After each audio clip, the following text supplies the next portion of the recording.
ते म्हणजे छत्रपती शिवाजी महाराजांचं. अनेकांनी इतिहास घडवलाय, अनेकांनी राज्य निर्माण केलं, अनेकांनी राज्याचा जो काही विस्तार आहे मोठ्या प्रमाणात केला.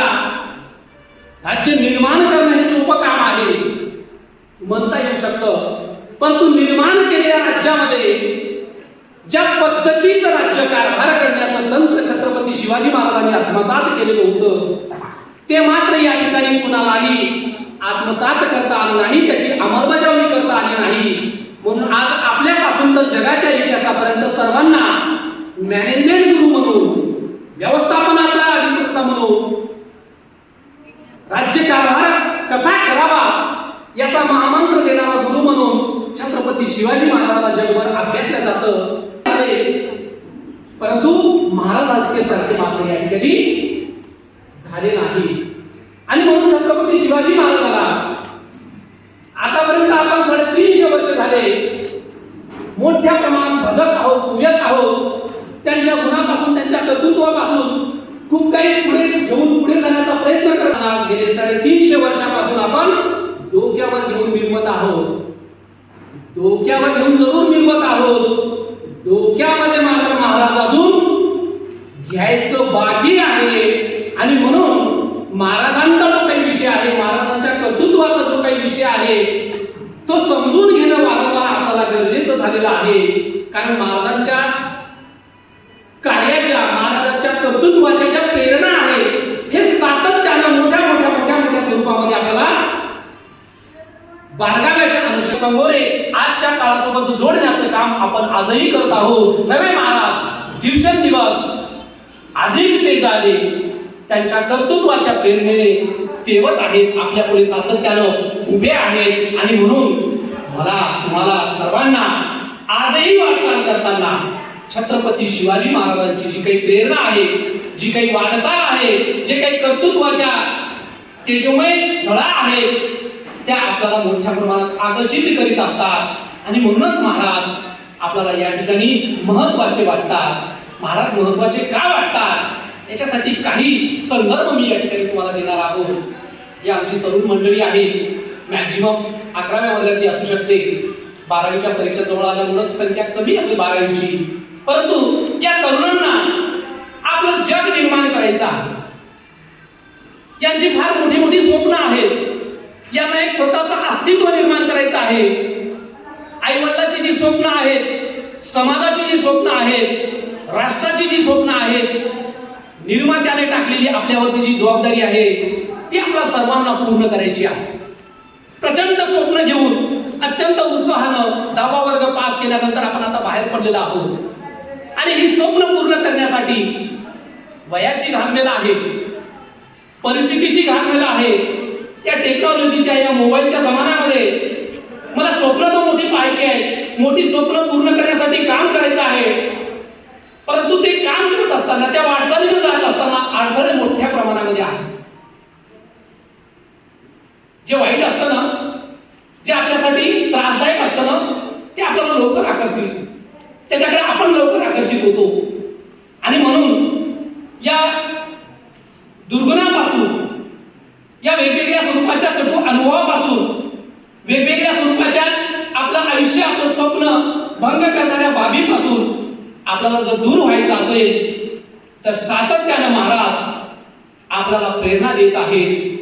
महाराज प्रेरणा कोणची देतात की छत्रपती शिवाजी महाराजांचं चरित्र जर आपण अभ्यासलं, तपासलं तर आपल्याला लक्षात येतं की महाराजांनी वयाच्या 14व्या वर्षी रायरेश्वराच्या मंदिरामध्ये आई जिजामातेनं त्यांना जे काही बाळ पडू दिलेले होते, त्यांच्यावर जे काही संस्कार केलेले होते,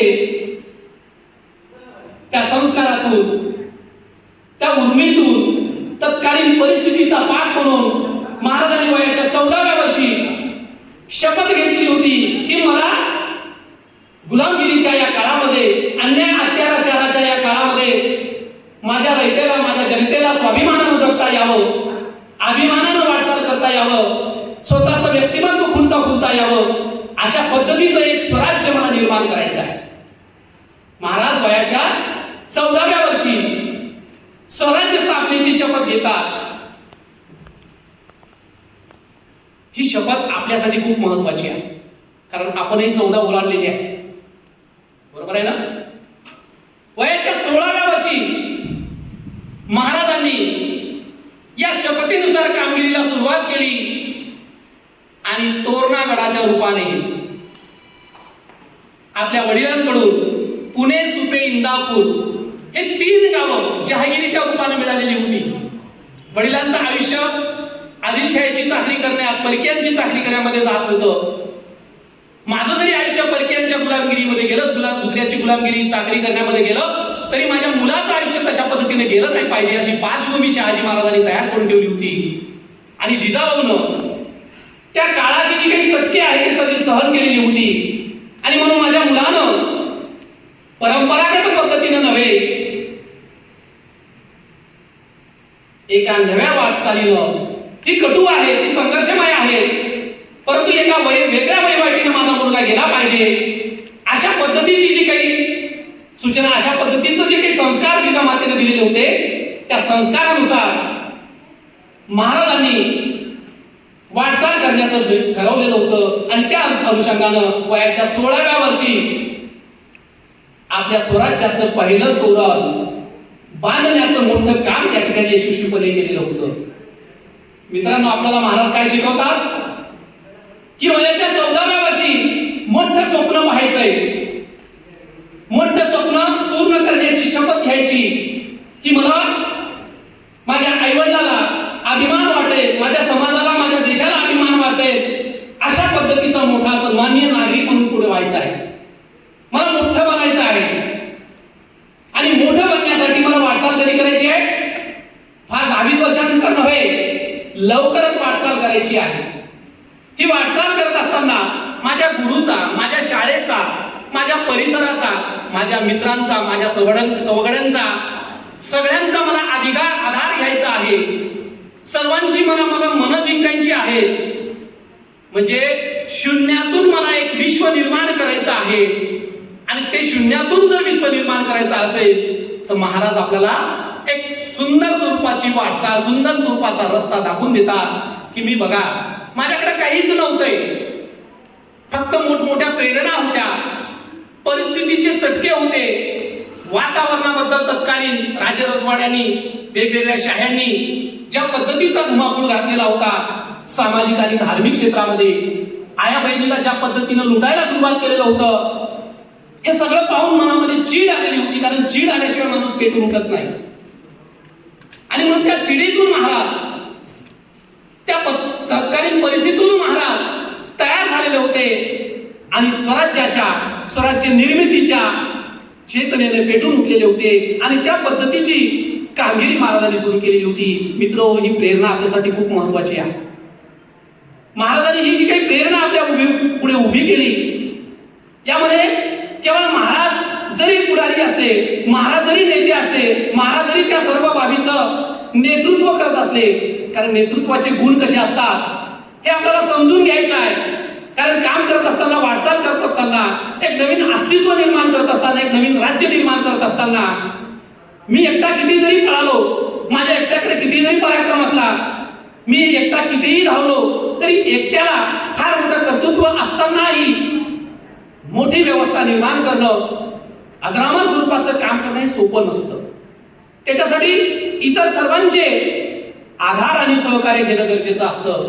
आणि म्हणून महाराजांच्या संदर्भामध्ये काही गोष्टी इतक्या महत्वाच्या आहेत, काही गोष्टी इतक्या महत्वाच्या आपल्याला प्रेरणा देणाऱ्या आहेत की महाराज जिथं जिथं वाटचाल करत होते, महाराज जिथं जिथं राज्य निर्माण करण्याच्या हेतूनं पुढे पाऊल टाकत होते, वेगवेगळ्या शत्रूसोबत. आपल्याला सर्वांना माहित आहे, 4थ्या वर्गापासून आपण शिकतोय की एकीकडे आदिलशाही होती, एकीकडे मुघल बादशाही होती, एकीकडे इंग्रज होते, पोर्तुगीज होते, डच होते, सिद्धी होते. आणि या सगळ्यात मोठ्या शत्रू सोबतच सगळ्यात मोठे घातक शत्रू जे असतात हे जवळचे लोक, जावळीचे मोरे, निंबाळकर, घोरपडे असे अनेक कित्येक लोक होते की महाराजांचा संघर्ष हा फक्त परकीयांसोबत नव्हता, तत्कालीन मुस्लिम राजवटीतल्या वेगवेगळ्या शाळांसोबत नव्हता, तर तो जवळच्या लोकांसोबत होता. आणि या जवळच्या लोकांना योग्य तो धडा दाखवून, योग्य ते त्याचा समाचार घेऊन या परकीय शत्रूसोबत लढायचं होतं, साधनं फार कमी होती, फार मोठी प्रॉपर्टी नव्हती, फार मोठं सैन्य नव्हतं, फार मोठे हत्यार आणि शस्त्रास्त्र नव्हते, फार मोठा अनुभव नव्हता. आजूबाजूला मात्र भयंकर स्वरूपाच्या समस्या, भयंकर स्वरूपाचे शत्रू, भयंकर स्वरूपाच्या अडचणी होत्या. आपल्या सर्वांपुढे सुद्धा वेगवेगळ्या स्वरूपाच्या अडचणी आहेत, वेगवेगळ्या अनुषंगाने. महाराज आपल्याला सांगतात की हजार अडचणी येऊ द्या, आपलं ध्येय जर निश्चित असेल आणि चांगल्या ध्येयाच्या निश्चितीसाठी आपली प्रामाणिक परिश्रमाची जर तयारी असेल तर मोठ्यात मोठं ध्येय, मोठ्यात मोठं स्वप्न पूर्ण करणं हे आपल्याला अवघड नाहीये. आणि म्हणून महाराजांनी या ध्येयपूर्तीकडे वाटचाल करताना या वाटचालीमध्ये केवळ मी एकटा पडून चालणार नाही, तर मला अनेकांचं सहकार्य या ठिकाणी गरजेचं आहे. आपलं नेमकं काय होतं की मला मोठं व्हायचं असतं, मला पाहिजे ते ध्येय पूर्ण करायचं असतं, परंतु आधार किंवा सहकार्य मात्र कोणाचं नको असतं. याचं पटत नाही, त्याचं पटत नाही, शेजाऱ्याचं पटत नाही, मित्राचं पटत नाही, बाजूच्या डेस्कवाल्याचं पटत नाही, मागच्या डेस्कबेंचवाल्याचं पटत नाही, आईवडिलाचे विचार आवडत नाही, शिक्षक शिकवायला पटत नाही, समाजाचं काय चालू आहे ते चांगलं वाटत नाही, देशातले विचार काय ते चांगले वाटत नाही. निगेटिव्हिटी एवढी आपल्याकडे असतं आणि म्हणून काय होतं की माणसं आपल्याकडून तुटतात. महाराजांचा फार मोठा एक गुण होता की एकाने एक असे हजारो माणसं जोडण्याचं नेतृत्व गुण म्हणजे काय, माणसं जोडण्याची शक्ती, माणसं जोडण्याचा मंत्र जर कोणी आपल्याला देत असेल तर छत्रपती शिवाजी महाराज. आणि म्हणून आपल्याला माहित आहे इतिहासामध्ये की छत्रपती शिवाजी महाराजांनी राज्य निर्मितीच्या कार्यामध्ये ज्या वेळेला सुरुवात केली, ज्या वेळेला वाटचाल केली, हे करत असताना महाराज ज्या ज्या ठिकाणी संघर्षासाठी जात होते त्या संघर्षामध्ये कधी अडचणीमध्ये येत होते, प्रचंड संघर्ष करावा लागत होता, प्रचंड घाम गळावा लागत होता. म्हणून असं म्हटलं जातं की महाराजांचा जिथं घाम पडला, महाराजांचा जिथं एक घामाचा थेंब पडला, तिथं आपल्या प्राणाचं बलिदान करायसाठी, आपलं रक्त सांडण्यासाठी हजारो तरुण त्या ठिकाणी पुढे आलेले होते. या गोष्टी खूप महत्वाच्या आहेत की माझा महाराज, माझा राजा, माझा स्वराज्य निर्माता ज्या पद्धतीनं काम करतो आहे, ज्या पद्धतीनं स्वराज्य निर्माण करण्याचं काम करतोय, स्वराज्य म्हणजे स्वतःचं राज्य, स्वतःचं म्हणजे फक्त महाराजांचं नाहीये, माझं प्रत्येकाला वाटत होतं हे राज्य माझं आहे, हे राज्य माझ्यासाठी आहे, माझं कर्तृत्व, माझं नेतृत्व फुलवण्यासाठीच हे राज्य आहे. माझं राज्य कधी वाटतं माणसाला, माझं स्वराज्य कधी वाटतं, माझा देश कधी वाटतं,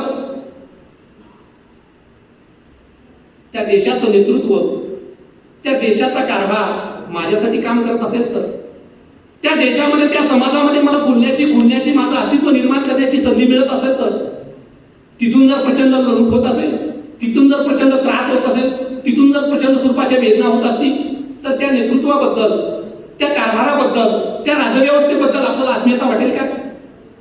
महाराज ज्या पद्धतीने वाटचाल करत होते, महाराजांची कृती ज्या पद्धतीने चालली होती, त्यावेळेला प्रत्येक माणसाला वाटत होतं महाराज लढत आहेत, महाराज संघर्ष करत आहेत, महाराज स्वराज्य निर्माण करत आहेत, हे महाराजांच्या अस्तित्वासाठी नाही. कारण आतापर्यंत वेगवेगळे राजे लोकांनी अनुभवलेले, वेगवेगळ्या स्वरूपाचे परकीय अनुभवलेले होते, वेगवेगळ्या स्वरूपाचे स्वकीय सुद्धा अनुभवलेले होते. कारण भारताचा सगळा इतिहास जर बघितला तर प्रत्येक काळामध्ये भारतातल्या वेगवेगळ्या प्रदेशामध्ये वेगवेगळ्या कुंडांचे, पाटलांचे, देशमुखांचे, वेगवेगळ्या स्वरूपाच्या प्रवृत्तीच्या लोकांचे राज्य उभे झालेले होते. त्या राज्याचा उद्देश काय होता?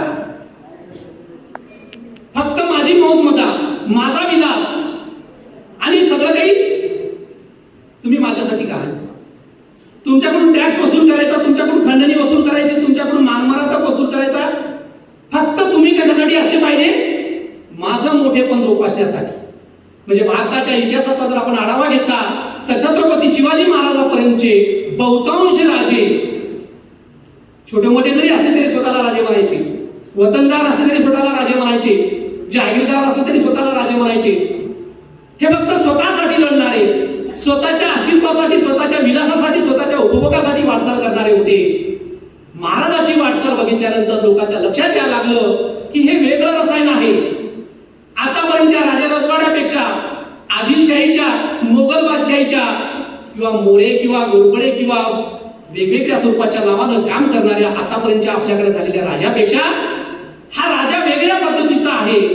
आणि म्हणून या राजासाठी, जो राजा आपल्यासाठी लढतो आहे, आपल्या अस्तित्वासाठी लढतो आहे, आपल्या आया बहिणीच्या सुरक्षेसाठी लढतो आहे, अशा राजासाठी आपणही त्याग केला पाहिजे, आपणही योगदान दिलं पाहिजे, आपणही प्रसंगी बलिदानाची तयारी ठेवली पाहिजे.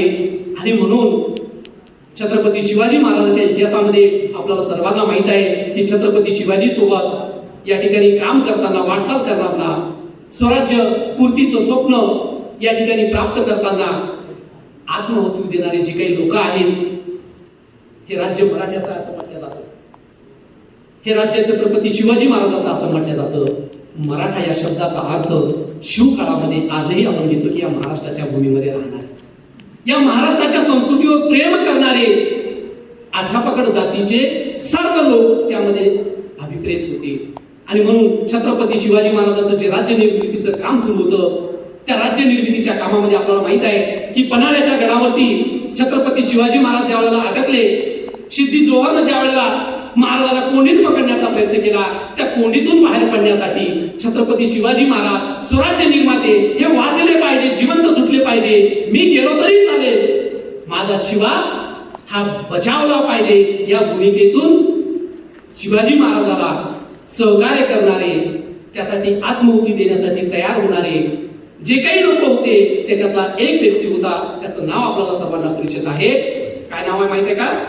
शिवा नाही. कोण होता तो? कारण त्यावेळची परंपरा आहे आणि आजही काही परंपरा असतात की आपल्यासोबत आपलं आडनाव जोडलं जातं. आताच्या काळामध्ये त्यावेळेला जात जोडल्या जातात. विशेषतः गरीब लोकांची, सामान्य लोकांची, बहुजनांची जात तिथं टाकल्या झाली होती. शिवा नावी, नाव्याचा पोरगा छत्रपती शिवाजी महाराजांच्या स्वराज्यामध्ये महाराज करू इच्छित असणारा, महाराज करू पाहणारं जे राज्य आहे, स्वराज्य आहे, हे उभं झालं पाहिजे.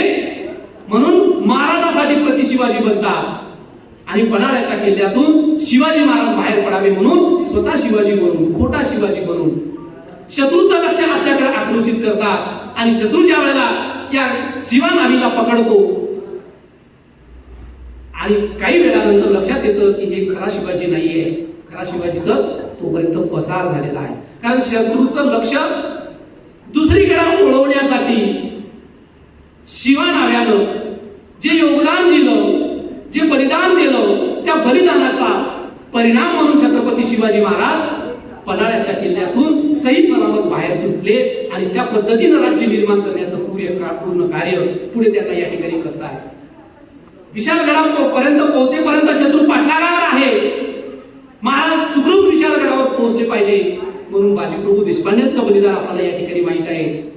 आग्र्याच्या किल्ल्यातून महाराज ज्या वेळेला मोठ्या संकटामध्ये होते त्यावेळेला सही सलामत सुटले पाहिजे म्हणून मदारी मेहतर, हिरोजी फर्दत ज्या पद्धतीनं दायित्व निभावण्यासाठी तयार झालेले होते. विद्यार्थी मित्रांनो, आपण जाणीवपूर्वक नावं लक्षात ठेवले पाहिजे की हिरोजी फर्दत, शिवा नावी, बाजीप्रभू देशपांडे, हिरोजी फर्जत हे नावं पाहिल्यानंतर आपल्या लक्षात येतं 18 पगड जातीची लोक होती. हिरोजी फर्जत कोण होता? छत्रपती शिवाजी महाराज सुरक्षित या किल्ल्यातून बाहेर पडले पाहिजे, औरंगजेब बादशाच्या तावडीतून सुखरूप बाहेर पडले पाहिजे, माझं बरं वाईट होईल याची जाणीव निश्चितच होती. शिवा नाव्यालाही माहित होतं, बाजीप्रभूलाही माहित होतं, मदारी मेहतर आणि हिरोजी फर्जतांना सुद्धा माहित होतं. आणि म्हणून माहित असताना माझ्या प्राणाचं काय होईल, माझ्या अस्तित्वाचं काय होईल ही मला पर्वा नाही. हा माझा राजा जगला पाहिजे, हा माझा राजा सुरक्षित राहिला पाहिजे, कारण तो जे काही काम करतो आहे ते आमच्यासाठी करतो आहे, आमच्या अस्तित्वासाठी करतो आहे, आमच्या आई बहिणीसाठी करतो आहे, आमच्या भविष्यातल्या पिढ्यासाठी करतो आहे. आणि म्हणून त्या राजासाठी जीवाला जीव लावणारे, महाराजाचा घाम जिथं पडला तिथं रक्त सांडणारे माणसं शिवाजीने निर्माण केलेले होते. मित्रांनो, आपल्याला या गोष्टी कळू शकतात की आपले घरचे लोक, आपला सक्का भाऊ, आपली सख्खी बहीणचं पेपर तुम्ही जर वाचत असताल मित्रांनो, कालच्या पेपरला नागपूरची बातमी होती. एका मुलानं आपल्या आणि त्यानंतर आपल्या वडिलाचा खून केला. आज एका मोठ्या बहिणीचा लाड का करतोय म्हणून लहान्या बहिणीनं आईचा मर्डर केलेला आहे. म्हणजे आपलेच अपत्य आपल्या जीवावर बेतायचा हा काळ आहे. आणि अशा काळामध्ये आपल्याला ह्या गोष्टी खूप मोठ्या शिकून जातात की छत्रपती शिवाजी महाराजाला ना जातीची ना पाचीची ना कोणत्या लेवलची, परंतु महाराजासाठी आपलं प्राणार्पण करण्यासाठी माणसं तयार होत होती, उभी होत होती. ही महाराजाच्या नेतृत्वाची मोठी कसोटी होती.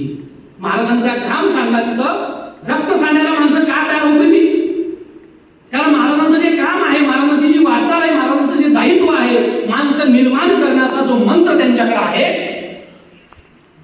तो माणसं जोपासण्याची जी गुणवत्ता त्यांच्याकडे आहे, त्याच्यामुळे या ठिकाणी छत्रपती शिवाजी महाराजांसोबत मोठ्या प्रमाणात माणसं जुटत होती. हे राज्य आमचं आहे, हे राज्य माझं आहे, ही राजवट माझी आहे, माझ्या धर्म आणि संस्कृतीच्या आया बहिणीच्या रक्षणासाठी उभं होणारं हे राज्य आहे, ही भावना शिवाजी महाराजांनी जनतेच्या मनामध्ये या ठिकाणी निर्माण केली होती. इतिहासाचं एक मोठं नाव आहे इतिहासाचार्य विका राजवाडे म्हणून. ते एका ठिकाणी असे म्हणतात की गेल्या 3-4 हजार वर्षात झालेल्या देशी परदेशी सरकाराचा जर आढावा घेतला तर चोरी, लुटारू, अत्याचारी अशा लोकांचाच भरणा मोठ्या प्रमाणामध्ये होता. आणि त्यामुळं म्हणजे गेल्या 3-4 हजार वर्षाच्या इतिहासामध्ये राज्य करणाऱ्या लोकांकडे जर बघितलं तर हे लोक कसे होते? चोरी करणारे, लूट करणारे, खंडणी मागणारे, अन्याय अत्याचार करणारे, शेतकऱ्याला लुटणारे, आया बहिणीला लुटणारे, आपली मोजमोजा करणारे.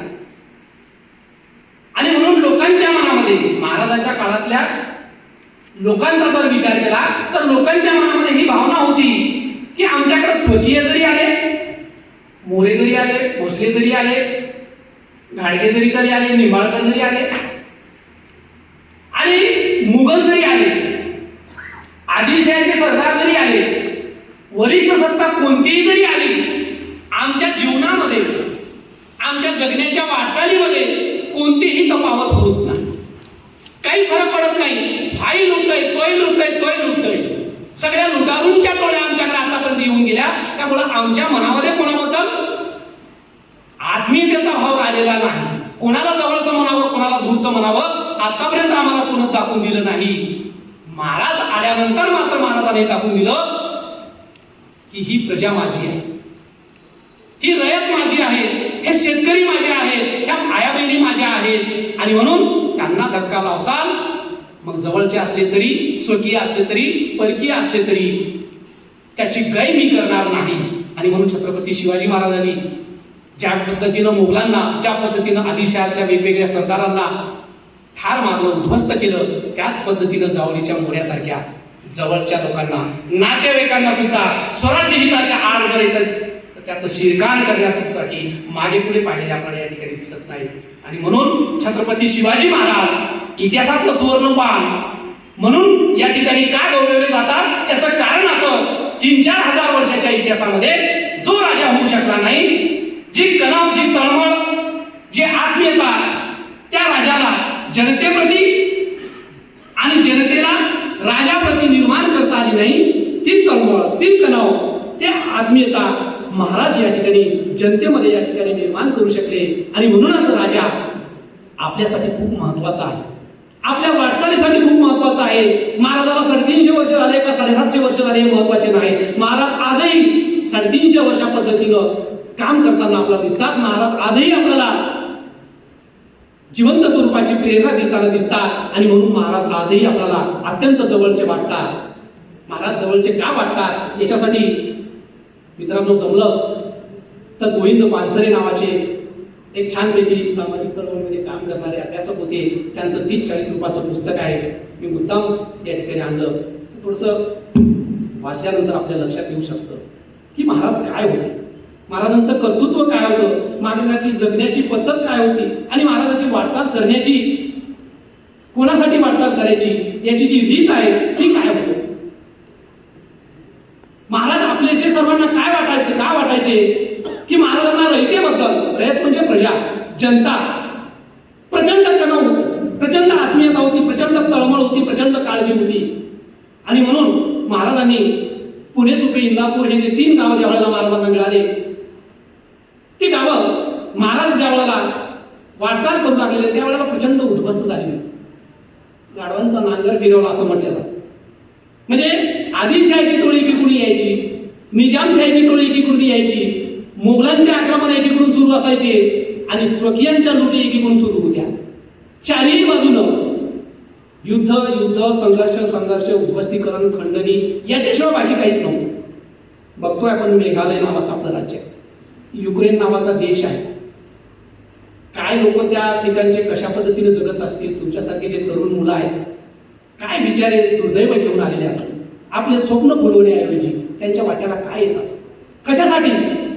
या वरिष्ठांच्या मतलबासाठी, वरिष्ठांच्या स्वार्थासाठी, सत्ता पिपासू वृत्तीसाठी हे सगळं होतं. महाराजांच्या काळामध्ये सुद्धा हे सगळं चालू होतं आणि महाराजांच्या लक्षात आलं हे सगळं चुकीचं आहे.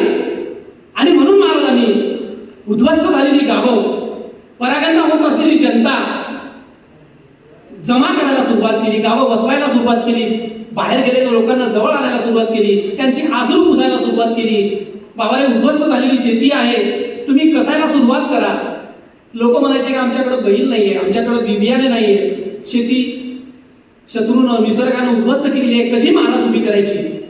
महाराज त्यांना दिलासा देऊ लागले, बरोबर जाऊ लागले, सांगायला लागले की तुम्ही प्रयत्न सुरू करा. आपल्या कारभाऱ्यांना सांगू लागले की यांना बियाण्यांची मदत करा, यांना मशागतीसाठी काही साधनं जी आहेत, दारात वैरण आहे, नागर आहे, मशागतीची साधनं द्या, काही कर्ज द्या, यांना शेती करण्यासाठी, स्वाभिमानानं जगण्यासाठी, उभं राहण्यासाठी, आर्थिक हातभार लावण्यासाठी जेवढी जमेल त्या पद्धतीची मदत करण्याचा प्रयास करा. आणि त्या पद्धतीनं महाराजांनी प्रयास सुरू केला. कधी कधी दुष्काळ पडला 1630चा आणि त्यानंतरचे जे दुष्काळ भयंकर स्वरूपाचे होते. आणि त्या दुष्काळातून मग जगायचं कसं, वागायचं कसं, पुढे वाटचाल कशी करायची? महाराजांनी सांगितलं की दुष्काळाच्या काळामध्ये माझ्या रयतेकडून आकारला जाणारा जो कर आहे तो कमी करायचा, शेतीवर लावला जाणारा जो टॅक्स आहे तो लिमिटेड स्वरूपामध्ये घ्यायचा, आणि प्रसंगी जर अत्यंत दरिद्री आणि गरीब शेतकरी जर असेल तर त्याच्यावर टॅक्स सुद्धा लावायचा नाही, उलट त्याला मदत करायची. जनतेला हे सगळं अचंबित करणारं होतं की आतापर्यंत ना कोण्या राजानं मदत केली, ना कोणा आमचे दुःख जाणले, ना कोणी आमच्या मदतीला आलं. स्वकीय होते आणि परकीय सुद्धा होते. महाराजांनी मात्र ज्या पद्धतीनं रयतेची आसरू पुसायला सुरुवात केली, कास्तकारांना, शेतकऱ्याला, सामान्य माणसाला, मोलमजुरांना, गुन्हेगारी प्रवृत्तीमध्ये सहभागी होणाऱ्या लोकांना आपलंसं करून उत्तम जीवन जगण्यासाठी ज्या पद्धतीनं सहकार्य करायला सुरुवात केली, त्याची परिणिती म्हणून या ठिकाणी महाराजांच्या सभोवती ही मंडळी जोमानं आणि ताकदीनं जमा होऊ लागली, कामाला लागू लागली. महाराजांच्या लक्षात आलं की या लोकांचे जे शत्रू आहेत, या लोकांचं जीवन उद्ध्वस्त करणारे, यांना दरिद्रीच्या खाईमध्ये, यांना निराशेच्या खाईमध्ये टाकणारे जे लोक आहेत, हे परकीय शत्रू ज्या पद्धतीचे आहेत त्याच पद्धतीने आपले स्वकीय शत्रू सुद्धा आहेत. ज्याला आपण वतनदार, ज्याला आपण जहागीरदार म्हणत होतो, ज्याला आपण पाटील म्हणत होतो, पाटील हे नाव नाही, त्यावेळेच्या पदव्या,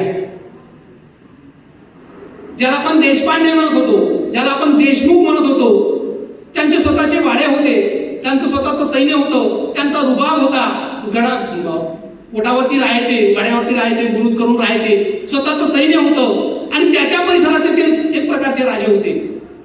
जावळीचा चंद्रराव मोरे हा स्वतःला राजा म्हणत होता. छत्रपती शिवाजी महाराज राजा होता हे तर मान्य नव्हतं, जवळचाच होता, स्वकीयच होता. असे अनेक जहागीरदार आणि वतनदार होते जे रयतेला, प्रजेला, जवळच्या लोकांना लुटत होते. महाराजांना आदेश काढला की माझ्या राज्यामध्ये, माझ्या स्वराज्यामध्ये आता जहागीरदारी, वतनदारी ही जी पद्धत आहे बंद केल्या जाईल. तुम्हाला स्वराज्याला सहकार्य करायचं असेल, सैन्यामध्ये सहभागी व्हायचं असेल, राज्य कारभारामध्ये सहभागी व्हायचं असेल तर तुम्हाला गाव बक्षीस मिळणार नाही, शेती बक्षीस मिळणार नाही, स्वतंत्र उत्पन्नाची साधने मिळणार नाही, रोख पगार दिला जाईल. म्हणजे आपल्या आजही आपण बघतो राज्यकारभार करत असताना नेत्याला, नेता किती चांगला असणार, नेतृत्व करणारा, मग देशाचा असो का, राज्याचा असो का, आपल्या परिसरात, नेत्याची प्रामाणिक कितीही भूमिका असली तरी नेत्याला कार्यकर्त्याच्या जीवावरती उभं राहावं लागतं. आणि कार्यकर्त्याची दादागिरी जर बघितली, आपण जवळून सगळे आलो होतो, नेत्यापेक्षा नितीन गडकरी साहेबांचे एक वाक्य आहे की चहापेक्षा कॅटली गरम. चहाची जी कॅटली आहे ती प्रचंड गरम असते. हे प्रत्येक काळामध्ये म्हणजे नेत्यापेक्षा, नेतृत्वापेक्षा जे मुख्य नेतृत्व आहे त्याच्यापेक्षा जे खालचे कार्यकर्ते असतात हे मोठे खतरनाक असतात. त्याचं नाव सांगून हे आपल्याला लुटत असतात. 22% त्याला देत असतात, 80% इकडे बरबाद करत असतात. म्हणजे जनतेवर जे आघात आणि अत्याचार होतात महाराष्ट्रामध्ये सुद्धा बघतोय, संपूर्ण भारतामध्ये सुद्धा आपण बघतोय की सामान्य प्रजेवर, सामान्य जनतेची लयलूट होण्याचं, अत्याचार होण्याचं, मुलींच्या स्त्रियांच्या संदर्भामध्ये फार भिन्न नाही. महाराज वारंवार आठवावे याच्यासाठी लागतात की जवळचा जरी असला, नात्यातला जरी असला तरी त्याची गय केली जाणार नाही. माझं काय होईल, माझ्या राज्याचं काय होईल ते नंतर बघू. माझ्या आया बहिणीवर वाकडी नजर टाकणाऱ्याची डोळे मी या ठिकाणी जाग्यावर ठेवणार नाही, ही भूमिका महाराज घेत होते. आजही आपल्या काही राज्यकर्त्याला डोळझाक करावी लागते. कशामुळं? त्याच्या भरोश्यावरती माझा कार्यकर्ता उभा आहे, त्याच्या भरोश्यावरती माझी पंचायत समिती उभी आहे म्हणून, त्याच्या भरोश्यावरती माझी जिल्हा परिषद उभी आहे म्हणून, त्याच्या भरोश्यावरती माझी आमदारकी आहे म्हणून सरदाराकडं, वतनदाराकडं, जहागीरदाराकडं थोडंसं दुर्लक्ष करावं लागतं. महाराजांना मात्र हे मान्य नव्हतं की माझ्या जनतेला लुटणारे, माझ्या जनतेवर आघात करणारे, यांचं जीवन उद्ध्वस्त करून पाहू इच्छिणारे जे कोणी आहेत ते परकीय आहेत, ते जवळचे आहेत, मला मान्य नाही. या सर्वांचा नायनाट, या सर्वांचा शिरच्छेद हा ठरलेला आहे. आणि म्हणून वतनदारी आणि जहागीरदारी बंद करण्याचा आदेश महाराजांनी काढलेला होता. आणि म्हणून मग महाराज हे सर्वांना आपलेशे वाटत होते. आपल्याला माहित आहे महाराजांची जे वेगवेगळे पत्र आहेत त्या पत्रामध्ये महाराजांनी जनतेबद्दलची जी कणव आहे, जनतेबद्दलची जी आस्था आहे, आपुलकी आहे, ही दाखवून दिलेली होती. महाराजांचं सैन्य नेहमी वेगवेगळ्या पद्धतीने वेगवेगळ्या ठिकाणी लढाईवर जात होतं. अगोदर सुद्धा वेगवेगळ्या स्वरूपाच्या राजांचे, सरदारांचे सैन्य इकडे तिकडे जात होते. जात असताना रस्त्यानं जाण्याऐवजी कास्तकाराच्या शेतातून ते जात होते. कास्तकाराचं पीक ते उद्ध्वस्त करत होते, गावं ते लुटत होते आणि जात येत असताना रयतेला प्रचंड त्रास देत होते. आजही आपल्याला माहित आहे की एखाद्या मोठ्या नेत्याचा जर पीए आला, त्याची सैरावैर कोणाला करावं लागते? इथल्या लोकांना करावं लागतं. त्याला सांभाळावं लागतं, त्याची मदत करावी लागते, त्याच्या खाण्यापिण्याची सगळी व्यवस्था करावी लागते, कारण त्याच्याकडून काही काम करून घ्यायचं असतं. या सैनिकाच्या किंवा वेगवेगळ्या कारभाराच्या रूपानं जनतेवरचे जे काही आघात होत होते, महाराजांना माहित होतं की माझ्या प्रजेला माझ्या एकाही कारभाराकडून, माझ्या एकाही सैनिकाकडून त्रास झाला नाही पाहिजे, कारण त्याच्यासाठीच हे राज्य आहे. आणि म्हणून सैनिकाला महाराजांनी आदेश दिले होते, तुम्ही कुठेही जात असता स्वारीवरती, तरी तुम्हाला जर काही अडचण आली, तुम्हाला जर काही लागलं, तुम्हाला जर काही भोजन करण्यासाठी भाजीपाला वगैरे घेण्याचं काम पडलं, तर ते तुमच्या पगारातून, तुम्हाला दिलेल्या निधीतून ते भागवायचं. कास्तकाराच्या शेतातल्या भाजीच्या एका देठालाही स्पर्श करायचा, हात लावता कामा नये. शब्द फार छोटे आहे, आपल्याला वाटेल की भाजीच्या देठाला हात लावणं काय वाईट आहे का?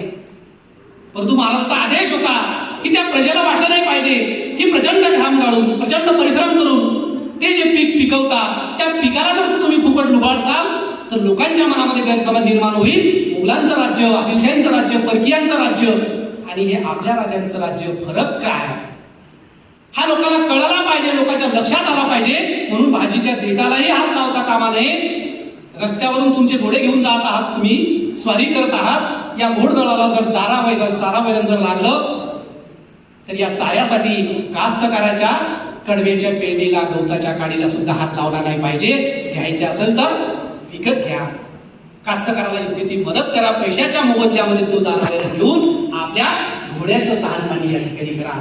म्हणजे बारकातले बारकावे, रयतेवर आघात होऊ नये, रयतेचं शोषण होऊ नये, रयतेला त्रास होऊ नये, यासाठी महाराजांनी या ठिकाणी तयार केले होते. आणि म्हणून मग हे महाराज आपले आहेत, महाराजांचं काम आपल्यासाठी आहे. आणि हे महाराज आपल्या वाटचालीची, आपल्या कर्तृत्वाची, आपल्यावर होणाऱ्या अन्यायाची योग्य ते दखल घेत आहेत असं रयतेला वाटू लागलेलं होतं. आणि म्हणून रयत, कारण आतापर्यंत कधीही कोणत्या राजाकडं, कोणत्याही नेत्याकडं प्रजा कधीही कोणतीही तक्रार घेऊन जात नव्हती. आपल्याला माहित आहे एखाद्या नेत्याच्या कार्यकर्त्याची तक्रार केल्यावर काय होते, तुम्ही पाहता अधिक आता सध्या महाराष्ट्रामध्ये मोठ्या प्रमाणात चालू आहे की भयंकर काम असतं. ताकदवर लोकांना, सत्ताधीश लोकांना डिवसणं किंवा ताकदवर आणि सत्ताधीश लोकांच्या विरोधात जाणं मग फार अवघड असतं सामान्य माणसाला. आणि म्हणून रयतेला माहित होतं की आपण विनाकारण कोणाच्या नादी लागायचं नाही, काम करायचं नाही, कोणाची तक्रार करायची नाही, आहे तसंच जीवन जगायचं, निराशेमध्ये होऊन दारूचा आधार घेऊन कसं तरी जगायला अवलंबून जगायचं. स्वाभिमान नावाचा प्रकार महाराष्ट्राच्या इतिहासातून गहाण झालेला होता. परंतु महाराजानं गहाण पडलेला स्वाभिमान पुन्हा उभा करण्याचा प्रयास ज्या पद्धतीने सुरू केला, त्यामुळं रयतेच्या लक्षात आलं की हा राजा माझा आहे, माझ्या तक्रारीची, माझ्या होण्यात आणणाऱ्याची दखल घेऊ शकतो. आणि म्हणून लोक राजाकडं तक्रार करायला जाऊ लागले होते. आणि त्या तक्रारीची दखल घेऊन महाराजही त्या पद्धतीचं काम त्या ठिकाणी करू लागलेले होते. आणि म्हणूनच महाराजांच्या धामाटीच्या ठिकाणी रक्त सांडण्यासाठी केवळ शिवनाव्यासारखेच नव्हे तर अनेक जवान तरुण सुद्धा तयार होत होते. एक कवी एका ठिकाणी असं म्हणतोय की महाराजांनी ज्या पद्धतीनं काम सुरू केलेलं होतं त्या कामामुळे लोकांना सर्वांना वाटायला लागले होते राज्य माझं आहे. आणि म्हणून गावातल्या, महाराजांच्या राज्यातल्या सगळ्या ज्या काही स्त्रिया आहेत, सगळे जे काही शेतकरी आहेत, सैन्य जे काही सैन्य आहे, प्रशासनामध्ये काम करणारे जे लोक आहेत, इव्हन तुमच्यासारखे जे तरुण आहेत, या सगळ्यांना वाटायला लागले होते माझं राज्य आहे, माझ्या राजाने निर्माण केलेलं राज्य आहे, म्हणून माझ्या राजाला त्रास झाला नाही पाहिजे, माझ्या राज्याला त्रास झाला नाही पाहिजे. म्हणून एका ठिकाणी एका कवीनं असं सांगितलेलं आहे की छत्रपती शिवाजी महाराज आपल्या प्रजेचं काय चाललेलं आहे हे तपासण्यासाठी 3-4 लोक सोबत घेऊन वाटचाल करत होते, शेतामध्ये जात होते. आणि जात असताना एक 10-12 वर्षाचा मुलगा